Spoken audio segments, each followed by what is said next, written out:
serial operator for the River City ARC's Slow Scan TV Net. This net serves for training and practice in image transmission modes and meets Wednesday nights at 9 p.m. on the N6NA repeater on 441.30. River City ARC's members and all licensed radio amateurs are welcome to join us. If you wish to join the net or need to make a call at any time, please announce your call sign between transmissions and net control will acknowledge you. If an emergency should arise and you need the repeater, please contact net control by saying break, break. A double break signifies emergency traffic. The net will stand by for you until the emergency is terminated or the traffic is moved to another frequency.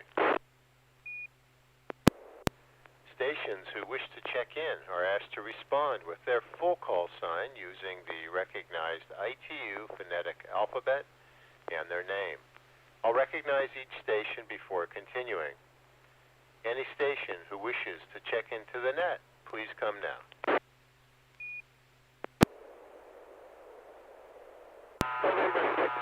Golf, Quebec, Bob in North Roseville.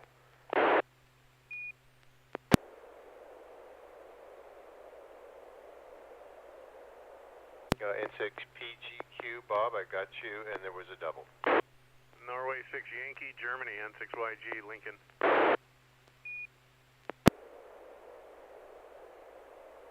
November 6 Yankee Golf, got you. Other stations who want to join us tonight, please come now. November 6 Whiskey Lima Mike, Bill in Roseville.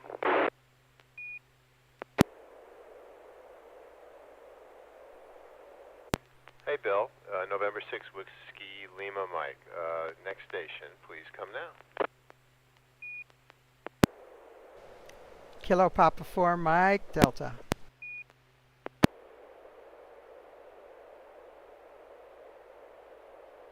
Carol, I think that was you, KP4MD. I got you on the list. Any other stations want to join us? Right now I have Bob, Carol, George, and Bill.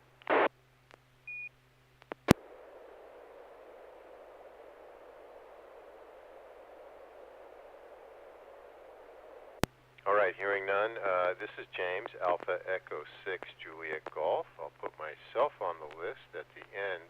So we'll go in this order. N6PGQ, KP4MD, N6YG, N6WLM, and AE6JG. So Bob, N6PGQ, you're up. Okay, well, this is going to be PD 120 and 6PGQ.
N6PGQ AE6JG. Well, that is an excellent image. It's so cool. I can read the words, but I don't know what it is. Also, I'd like to say welcome to Dustin from Kansas City, Missouri, who's watching on YouTube. His call sign is Kilo Foxtrot 0 Delta Romeo Delta. So thanks for joining us, Dustin. If you want to make comments about the photos through the YouTube channel, please do. All right, Carol, KP4MD, comments on Bob's photo. Yeah, okay, this is KP4MD. Very, very good evening also out there to Dustin joining us on the live chat on YouTube. And this picture came through amazingly clear, maybe about a dozen pixel pops. We get those, of course, from the radar station up at Beale that's on the band, little radar pulses here and there. But I can read this. This is some kind of ancient device, motor fuel combustion, it says. And then there's a meter in the center there that has a needle that's pointing straight up in the green zone. Then there's yellow zones on either side and a red zone on the extreme, either left or right. Can't read what it says, though, there in the meter. But below the meter says tester, and then number 1, number 2, I think there's maybe a switch right below that tester there, and a couple of looks like push buttons to the left and the right of that. 1 and 2, I see load, maybe. I can't really read what that is, but the bottom I can read says the Lance Phelps Corporation, Dayton, Ohio. This is very curious. So back to net control. This is Kilo Papa 4 Mike Delta. Thanks, Carol. George, N6YG. Well, I pretty much concur with everything Carol said. Picture came over good. I've got a split. Looks like the image shifted just above the gauge a little bit. So I don't know if that was on my end or what. So back to net, N6YG. Thanks, George. Bill, N6WLM. Yeah, great copy photo here. I have no idea what it is. There is a very interesting bright blue and it has yellow circle around it and then red at the top center of this photo. I'm wondering if this is part of the combustion tester because the whole tester is very monochrome except for the gauge. I can't really make out what's above it. When I first saw those fins, I thought maybe they were cowboy hats. So, yeah, I'm not sure. And, yeah, the photo came over great. Just a few pops from Pave Paws, but otherwise very good quality. And I'm interested to hear what this piece of equipment is, N6WLM. Thanks, Bill. This is James, Alpha Echo 6, Juliet Golf. Okay, Bob, N6PGQ. We all see what it is. We all can read the words, but we don't know what it is or what it does. Well, the only thing Carol missed was the things that she described as buttons are actually potentiometers, and above it, if you can kind of figure it out, it says 0, and it allows you to put the meter right in the middle before you do testing. And what it is a very old, late 30s, early 40s analyzer that was used to check and see how you had adjusted your carburetor. And if you could read the face of the dial, on the left in the red it says rich, and on the right in the thing it says lean. So it allows you to test what you have and make sure your car is working. It also says power and economy. So if you lean it out, you get a little bit better gas mileage, but you may have problems burning your spark plugs. Anyway, there it is. The stuff on the top is just junk. Remember my comment about horizontal surfaces. Anyway, thought you'd enjoy an old piece of motor stuff, and it's definitely analog, N6PGQ. Thanks, Bob. All you were really saying is that it's the nano VNA for 100-year-old carburetors, right? Oh, absolutely. You do have to plug it in. So it draws a few more amps than the little nano VNA N6 PGQ. Thanks, Bob. Carol, KP4MD, are you ready to share a photo? Yes, indeed. Yes, indeed. And this is going to be PD120.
Thanks, Carol. That used to be my favorite magazine. Bill, N6WLM, comments? It looks like the Mad Magazine sort of guy, and he has one of those old high wattage soldering irons in his hand, and in the other hand is a little bit of solder, it looks like. He has a name tag on. I can't quite make it out. It says something no club. I don't know what that first word is. And it looks like he's soldering, probably his soldering iron. I think that's supposed to be the cord to the soldering iron. And that's very Mad Magazine-like. Very funny photo. The copy of the photo came over with a lot of pixel pops of various colors I haven't seen before. A lot of teal in my pixel pops here, blue and yellow. More than normal, so maybe it's we don't often send white photos. But they're a very funny photo. N6WLM, back to that. Thanks, Bill. Bill, your audio went from great to bad. I'm not sure if you changed microphones or if there's some interference. I'm not sure what others heard, but thanks for your comments. We heard you, but not nearly as well as before. George, N6YG.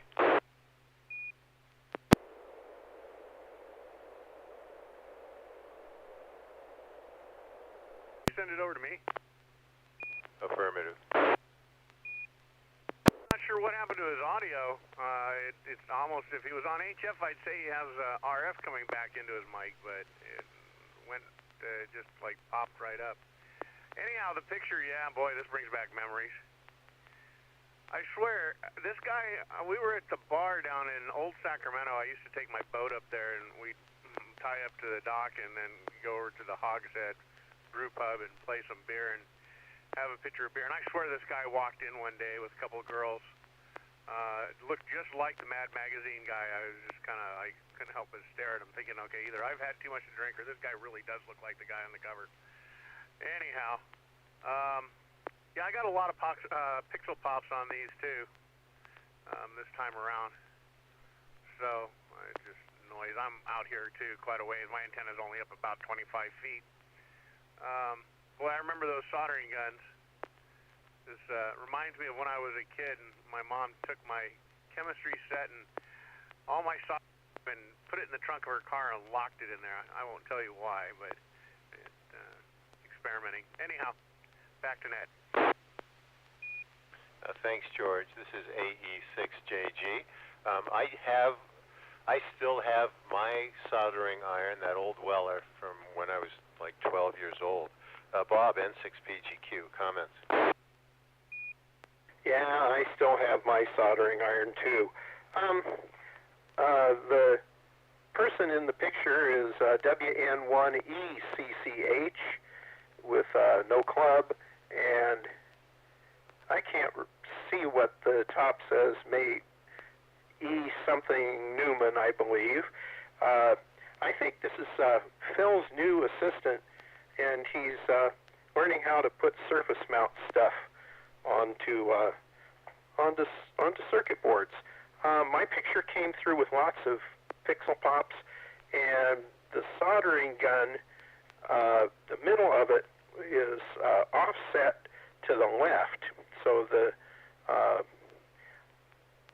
part at the top where it gets hot is to the right of the middle part, and then the base of it scoots off to the left also. And it looks like maybe at the bottom the wire has broken, and he's repaired it by twisting the two leads together. Anyway, good picture and reminds me of my youth too, N6PGQ. Thanks, Bob. Carol, KP4MD, tell us about this image. Okay, yeah, this is KP4MD. This is, well, Alfred E. Newman is the actual character on the Mad Magazine. This was kind of like a look-alike.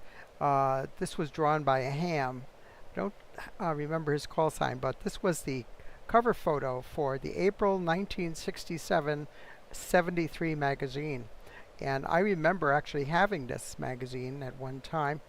And it's and I have the original scanned picture here, and the name on top there, it's in small letters, says Alfred Newham, which I guess is, he didn't want to exactly say Alfred E. Newman because maybe copyright, but I think the likeness is so close that I guess it was good publicity for Mad Magazine in '73. And the WN1ECCH, back at that time, call signs that had an N after the W, or they didn't even have them after the K, I don't believe. Or maybe they did. Those were all novices. So this was supposedly a Newham novice that didn't belong to a club and was attempting to solder the line cord going to his soldering gun, and he'd be in for a big shock if that thing was plugged in and he as soon as he touched that solder to one of those wires there.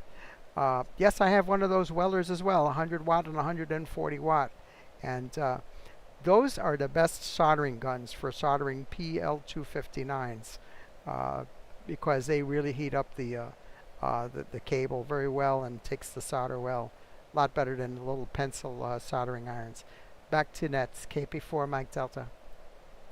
I believe the appropriate term for these guys was lids.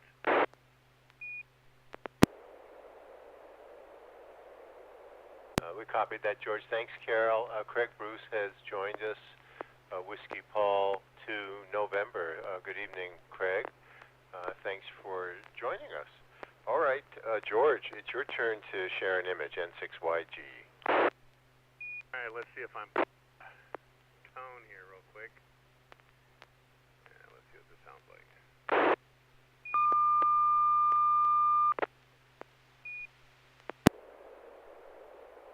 Did we have a tone?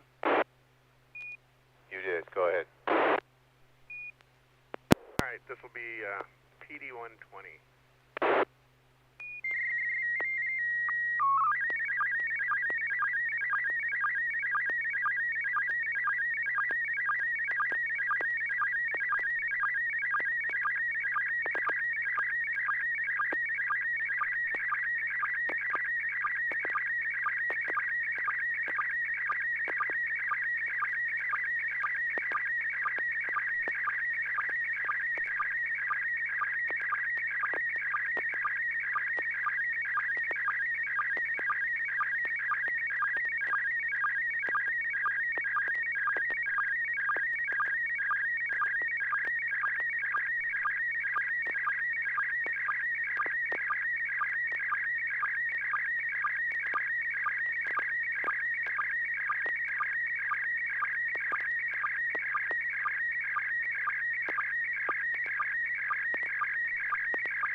Thanks, George. I have good copy, and it looks like flying a drone or a kite. Pixel pops in the blue on the right and the left, which are more prominent, but overall pretty clear. Bob, N6PGQ, comments on George's image. Yeah, I would think that someone is flying a model airplane or a drone, something like that, since both the little kid and the adult are looking at exactly the same place in the sky. Somebody else behind them in red is not really paying much attention as to what's going on. So it'll be interesting to know what the story is. Quality's good, few pixel pops that are noticeable in the blue, as other people have said. Anyway, it's going to be interesting here, N6PGQ. Thanks, Bob. Bill, N6WLM. Good copy here. Yeah, it looks like somebody and their son flying maybe a helicopter or a drone near what looks like a street or maybe a tarmac if it's like a bigger plane that they're flying. I see somebody in red behind them sitting on the ground also, maybe flying their own plane or just resting. Good copy here, not too many pixel pops. It is interesting. I did receive this photo as PD120, but right after I got a couple, maybe a tenth of an image sent over that was a smaller resolution that my SSTV started decoding. That's just gibberish, so it's kind of odd, but I thought I'd note that. Anyways, yeah, interesting photo. I wonder where you guys are out having fun in the sun at. N6WLM, back to that. Thanks, Bill. I don't know if I asked Carol to comment on that, KP4MD. No, you didn't, but the copy here was also very good. I have about 2 or 3 dozen little tiny pixel pops. I think the reason why I have so many spots on mine is I have my FT8800 Yaesu rig turned all the way down to minimum power, 5 watts. If I raised it up, bumped it up maybe to 10 watts, it would clear up my pictures in the future. But Yeah, it looks like you've got a control. It looks like a controller for a drone, and a gentleman there has a very young little youngster that's looking up there and just absolutely in awe seeing that thing, whatever it is, fly around. So back to Nets, KP for MD. Thanks, Carol. This is James, Alpha Echo 6, Juliet Golf. Let me see if anybody else wants to join us tonight. Anybody else out there want to share an image?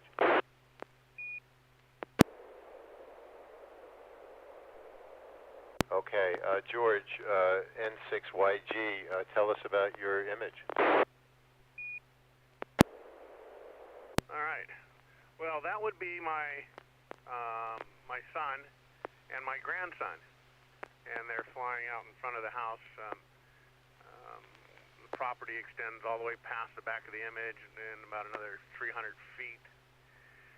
That's probably more than that. Probably closer to 500 feet in the other direction. So they land the airplane out on the front because it was too wet on the property to land it anywhere, and it was pretty deep as well. So there's a lot of rain.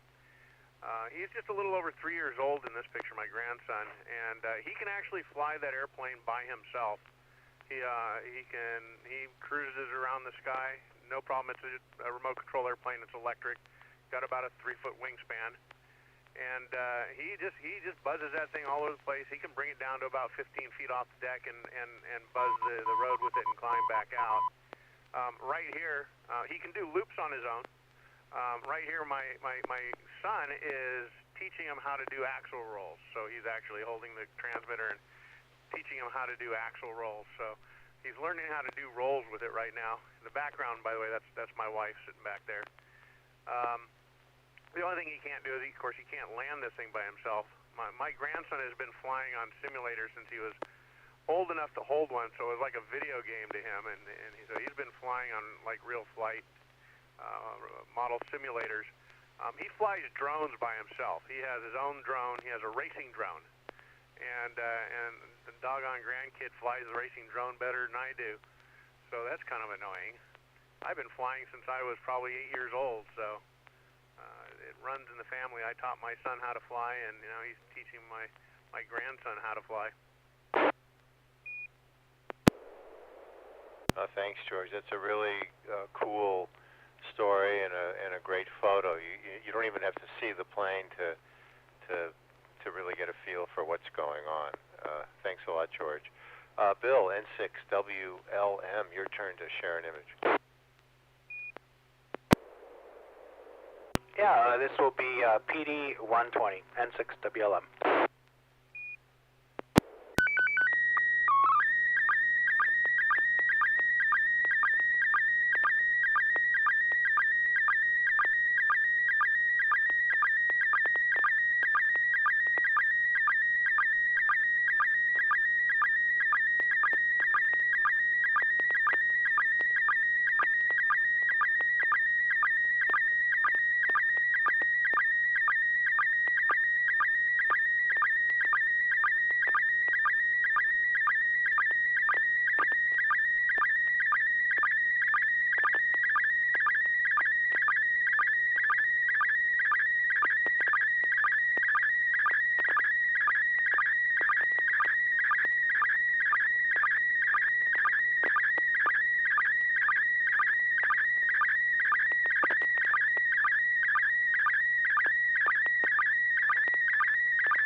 W6, N6WLM, AE6JG.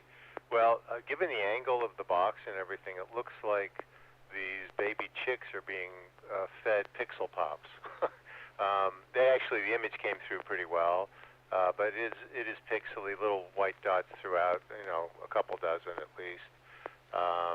But I look forward to hearing about that. I don't know if these are chickens or ducks, just because of the color, the dark color, I'm not sure. Bob, N6PGQ, comments. Well, the quality here is good. I just can't figure it out. I don't know if they're chickens or snakes. They probably are chickens. It looks like beaks at the bottom on the thing that's down there. Pixel pops are apparent throughout the picture. Not bad, though. I'm going to be interested to hear what it is. I have not a clue. N6PGQ. Thanks, Bob. Carol, KP4MD. Yeah, this is Carol. I have I'm looking at the exploded view using the RX viewer, and these birds absolutely have duckbills on them. I'm saying these things are ducklings, and I think that those are the typical types of markings you have on ducklings as well. So back to Nets, KP4MD. Thanks, Carol. N6YG. I'm going to concur with Carol. I think these are ducklings. This is far too reminiscent of my household. We just raised a bunch of chickens. We had ducks for a while, and we gave all those away. I guess you should probably not raise them like pets, because they're all over the house. They sit on the doorstep waiting for you to come out in the morning. They poop all over the place and draws flies. I keep telling my wife that chickens and ducks belong in the chicken coop, not out by my barbecue. Anyhow, back to Net N6YG. Thanks, George. Bill, N6WLM. Are you the proud father of a bunch of ducks? Negative. I am not the proud father. This is actually my neighbor's ducks by accident. I saw a Facebook message. He asked, are there any ducklings in the pool experts out there? He woke up to all these ducklings and the mama duck floating around his pool, and he wasn't sure if they'd be able to get out, which they couldn't. It's quite the jump. So he fished them all out, and they would just continuously jump back in. So his solution to avoid drowning, of course, is to put them in a bin. And then he kind of duck-proofed the area, tried to see if they would get out. They wouldn't. He let them out, and they would run beeline straight back into the pool across all his traps and other blockings. So eventually he's trying to figure out what to do. He left them in the bucket overnight, and he woke up the next morning, and they were gone. The mom must have took them out. The bucket was still upright. The chicks are gone. The mom was gone. Nowhere near to be seen again. So it's kind of interesting. For a few days there, you'd walk outside and you would hear chirping from the ducks. He was across the street, and you could still hear them chirping away. So it's kind of cute. I just wanted to snap the picture and share that story. N6WLM. Thanks, Bill. It seems that there's a certainty that mom came back to get them, and it wasn't like a coyote. I don't think so. I think there'd be a sign of struggle, but no, they're all gone in peace, and yeah, I'm sure the mom got them. Okay, thanks, Bill. This is Alpha Echo 6 Juliet Golf. I am going to send an image PD 120.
with you. We'll go back in the reverse order, N6WLM. Good copy here. It looks like a scenic view of a very slow-moving brook, maybe some kind of river, maybe the riverhead of something up in the Sierras. There's a lot of green foliage around and trees. The one tree here is so crooked, I thought it was part of the image being skewed, but I guess it's just the tree's just growing out in an odd angle. I'm having a hard time figuring out how high you are or far away you are from this river, just based off the angle. But it does look like a very pretty view of nature there. N6WLM, back to that. Thanks, Bill. This is AE6JG. And Craig, thanks for your compliment about the photo on the YouTube chat. Craig said it's an awesome photo, so I appreciate that. George, N6YG, go ahead. I don't have a lot to add. It's a nice nature photograph. And, yeah, mosquitoes and so forth. Yeah, back to net, N6YG. Thanks, George. Carol, KP4MD. Yeah, it's KP4MD. A really nice composition nature photo. It looks like a creek or a brook from coming down the center from the distance. I don't know if it goes off to the right side and continues there, or if it's stopped there. Maybe there's a beaver dam or something that's blocking it at that point. It's hard to tell because you don't see where it continues off to the right.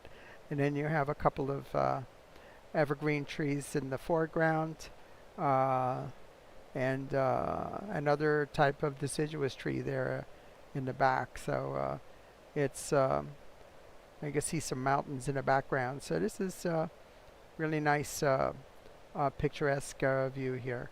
Thank you. Back to you, it's KP4MD. Thanks, Carol. Bob, N6PGQ.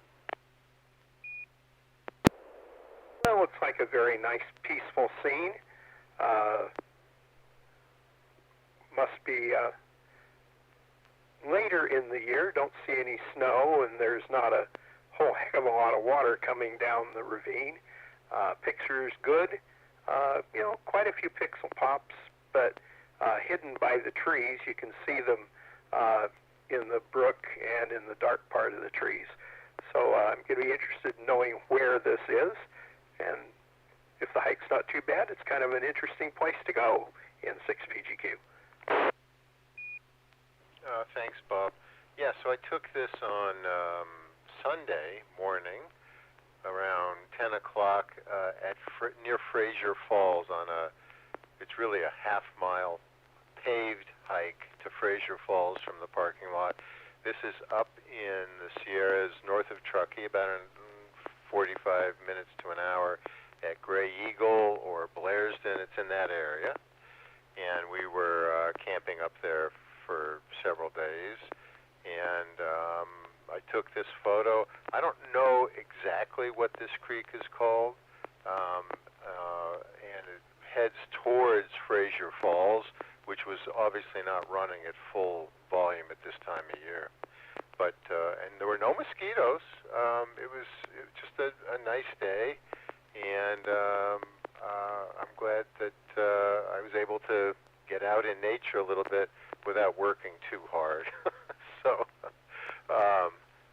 that's the photo, and it's at about 6,000 feet. Any other questions before we close the net? Yeah, I'd like to try one more picture. Sure, go ahead, KP4MD. Go ahead and send another image.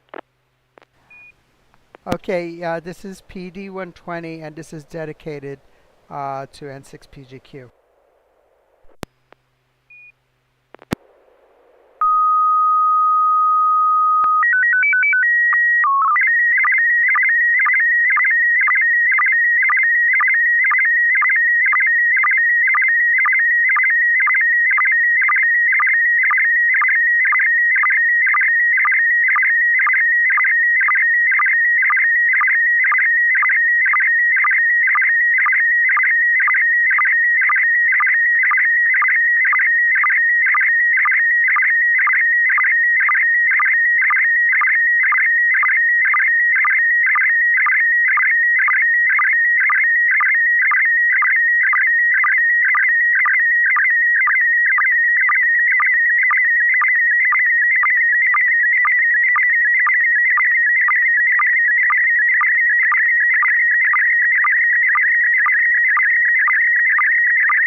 And the challenge is to caption it.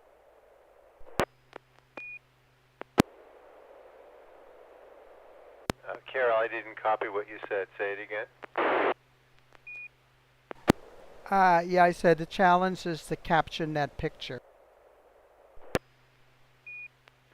Oh, that is a good challenge. Well, it's obviously somebody driving in Australia.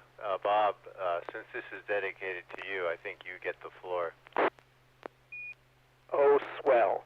Well, it's either Australia or Japan, and you've got the gauge in the center of the wheel, and somebody's got a little smiley face knob on there.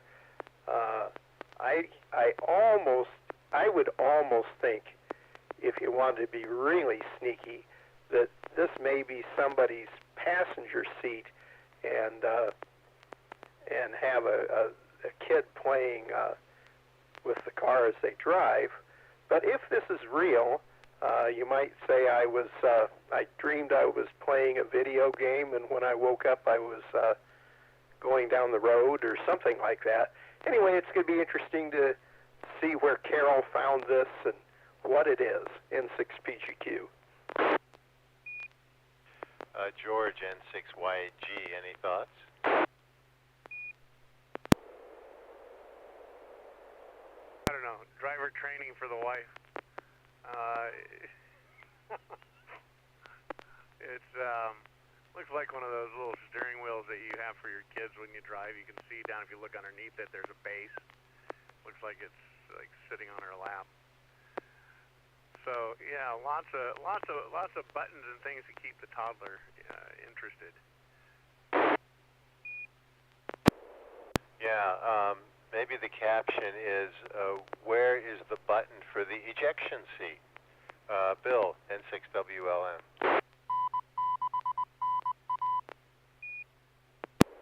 I also think it's a children's seat or toy. It reminds me of The Simpsons, the opening sequence where Marge is driving and the baby Maggie has her own steering wheel that she's following along with the mother. Because it is too outrageous to not be a fake steering wheel. My caption, I think it has to do something with, if you've ever seen the memes where it's like, the controller the little sibling gets. This is the steering wheel your sibling gets when they think they're driving. Because it's, a little fantastical. But interesting photo. I wonder if this is a product. Anyways, N6WLM, back to net. Thanks, Bill. This is James, AE6JG. So, Carol, we know this is not a 1922 Ford. What is it?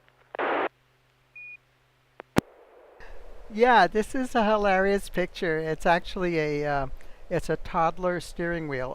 One of the things to keep your small kids occupied.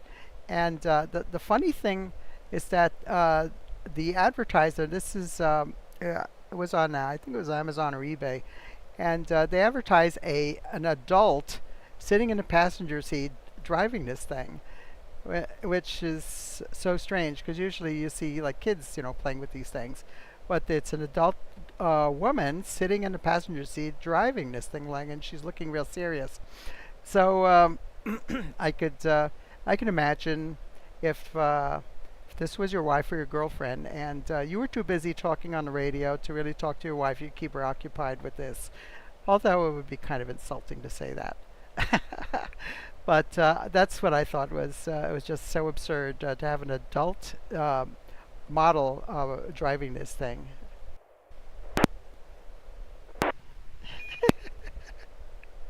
And Bob, dedicated to you. Any other comments or any other images that anybody would like to share before I close the net?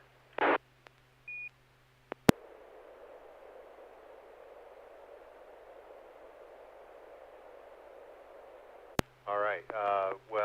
I'd like to thank Craig and Dustin for joining us on the YouTube chat. Thanks to everybody who participated in tonight's Slow Scan TV Net. We hope to see you again next Wednesday at 9 p.m. The net is officially closed at 9:50 p.m. Pacific Time, This is James, AE6JG, wishing all of you a good evening.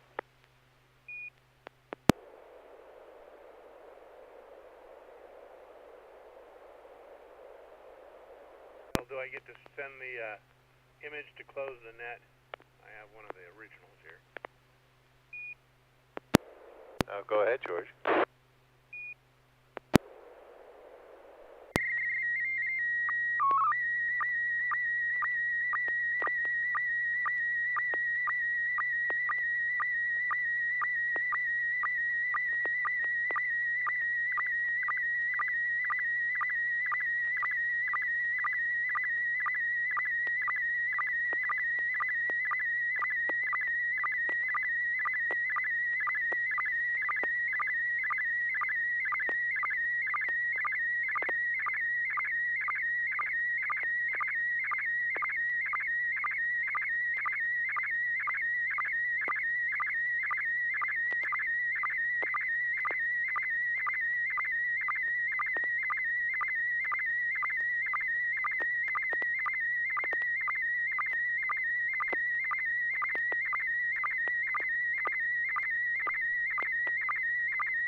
Great image. Next time I run the net, I need to remind myself to ask you if you have anything like that before I close the net. Thanks, George.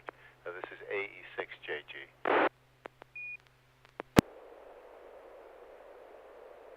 I made up a bunch of those years ago for the net. Anyhow, there was some question on whether or not it might be legal, but anyhow, N6YG. Yeah, watch me pull a rabbit out of the hat. Nice job, George. N6PGQ. All right, everybody, have a great evening. Thanks. This was good.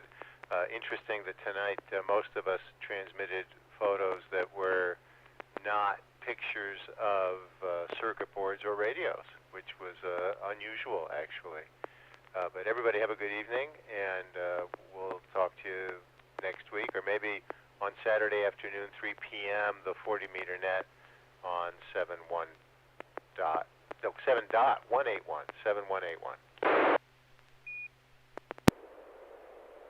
Good job running the net. I barely got set up for it, by the way. I switched radios over last month. I went over to I set up my ICOM 7300. I've had that thing for like 2 years and probably used it twice. I think this month I'm going to set up the Pro 3 and go back to using it. I actually like it better than the 7300 for some things, but I've been running mostly FT8, and I decided to give the 7300 a try because it has a built-in sound card that also has a built-in that it has a sound card and cat control over a single USB cable, so you can key the radio. You can control the frequency and send sound card audio all over one USB cable. Really reduces the number of cables going to a radio. It was a little fun to set up. I did a little over 1,600 QSOs on FT8 in 30 days last month, 31 days. So, and of those, only 400 have confirmed so far. So I'm a little disappointed. Well, congratulations. I didn't know the 7300 had a sound card built in. My 991 does, and I have used it for FT8. For some reason, I have not jumped onto the FT8 bandwagon. It just doesn't. I guess I just don't get it yet, but maybe I will at some point. I mean, it's. I don't know. Maybe I'm missing something, George. But yeah, the built-in sound card. I didn't know 7300 had that. I find it funny that they call it an entry-level radio. Yeah, I wish I had an entry-level radio like this back in the 80s. This would be considered a very high-end radio back then. And overall, it's actually I'm very impressed with what you get for whatever this thing is, $1,000. Sometimes I think you probably get it for less than that. And service-wise, I've been looking at the schematics. I've watched some repair videos on it, and it's actually ICOM's learned its lesson. It's actually very serviceable. You know, it's not like the 80s radios. A lot of people are scared of surface mount stuff, but it's so much easier to work on than discrete components. The design. You open up an old ICOM 765, and you'll lose your mind trying to repair that thing. I mean, you know, everything's wires, point-to-point wiring, and surface mount components. You have to take the boards out to be able to test anything. The surface mount stuff you can test for voltages without even half the time without even taking the board out of the radio. You can just leave it all together and test for voltages and track down bad voltage regulators and so on and so forth. I don't know where I got sidetracked. I was just kind of thinking out loud there, but yeah, I like FT8 a lot. There's times where I just don't want to talk to people on HF that I don't know. What are you going to talk? It's always the same conversation, So FT8 allows you to sit back and study or do something and work the radio at the same time. It's actually quite challenging when you're trying to work DX stations and so on. Right, I get that, and maybe eventually I'll become a convert. So far I still enjoy talking to strangers. There was a Moscow station on earlier today on 20 meters. I had talked to him before a few weeks ago, so he keeps showing up. He won't confirm anything, but he's out there and trying to make contacts. And to me, that's I don't know. I like that better, but again, I think it's pretty cool with such low power how FT8 works. So, all right, I'm heading off to bed, and I'll see you guys next week. This is James AE6JG, and I'm clear. Comment. Go ahead, comment. Just real quick, James. I was getting a little bored with FT8, and I found a companion piece of software that really made it a little more exciting. Maybe that's what you're missing. It's called Grid Tracker, grid like grid square tracker, and it's a nice map of all the ongoing QSOs on a nice globe, so you can see where people are transmitting from and who they're talking to. So I think that adds a little more excitement because you can visually see, oh, here's somebody in this part of Japan that I could try to grab, or you're getting a bunch of QSOs from the same spot. Is there an opening there? That kind of made it more exciting for me. So maybe that'll help you with FT8. Just a small tip, N6NA. Thanks, Bill. Yeah, I've seen that. I've played with that too. It is cool. For some reason, still not compelling enough for me to really embrace it. But I agree. I see the value in that too. It does make it more fun, and it's good to see the activity going on. So I'm with you, and I appreciate the suggestion. Seems like you can fire up the radio and the band will be dead. there might be one or two phone QSOs taking place, and they're usually lids that you don't want to talk to anyways, babbling about something or another. So, and then you go to FT8 and there's like 40 stations there, I think everybody's done the same thing. They're trying to get away from all the lids that are on the phone portion of the band and escaping. But another good program, I run DX Labs, which is an amazing piece of software, especially for award tracking, and it interfaces with Google Earth Pro. And so when you enter a call sign into the FT8 program, it'll send it over to DX Labs, which sends it over to Google Earth, all the data, and it'll pull up the station location on the globe, and it'll draw a line from your location to their location, so you can see the path, and then it rotates it and zooms into their location, which is really cool. It also pulls up a DX View program that shows you what you've worked on that band and what you need confirmed, and so on. And then WSJT X and it's JT Alert is another companion software that I just couldn't live without. That's a game changer. JT Alert is a game changer.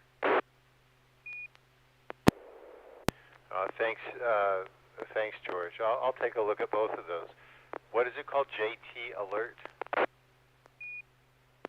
Yeah, JT Alert is a game changer. It interfaces with WSJTX or any number of JT programs, and you point it at your logbook, whatever logging software you're using. I'm using DX Labs, and it scans your logbook, and it looks to see what you've worked, what you've confirmed, and then when the JT program decodes it, color codes it, and it tells you what you need DX-wise, what you need state-wise, if there's a new grid there. So it gives you everything you need to determine who you're going to call when it does the decode. And so like on mine, yellow background with red text is a new DXCC entity. And it'll do audio alerts too. So you can set it up to do audio alerts for whatever you want, whether you want a new DXCC or whether you want a new grid square or a new state if you're trying to do worked all states on 17 meters. And you can set up custom audio alerts, so while you're working in the house, you just leave your radio going, and while you're working in the house, you'll hear, new DX station or whatever sound you have set up to do it. And so you can run back to the radio real quick and see if you can work them. Well, that's pretty cool. That's very cool. Bill and George, thanks very much. Okay, I need to go to bed because I have to get up early. But have a really good evening, and I'm going to come to you guys if I get into the FT8 for sure. This is AE6JG signing off. Thanks.